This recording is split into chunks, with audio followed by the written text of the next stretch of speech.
প্রসিকিউটরের বিরুদ্ধে কোটি টাকা ঘুষ দাবির অভিযোগ খতিয়ে দেখতে আন্তর্জাতিক অপরাধ ট্রাইব্যুনালের প্রসিকিউটরদের নিয়ে বৈঠকে বসেছেন চিফ প্রসিকিউটর আমিনুল ইসলাম।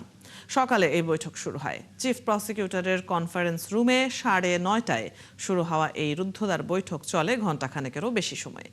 এ সময় প্রসিকিউশনের বেশিরভাগ সদস্য উপস্থিত ছিলেন, তবে এ বিষয়ে কোনো মন্তব্য করতে অস্বীকৃতি জানায় প্রসিকিউশন।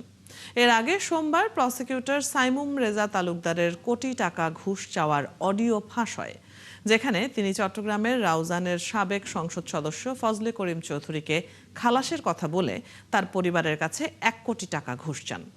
একাধিক সাইবার বিশেষজ্ঞ বলেছেন, অডিওটি সদ্য পদত্যাগ করা প্রসিকিউটর সাইমুম রেজা তালুকদারের, যেখানে ফজলে করিম চৌধুরীর সাবেক স্ত্রী রেজওয়ান ইউসুফের কাছে এই টাকা দাবি করেন তিনি।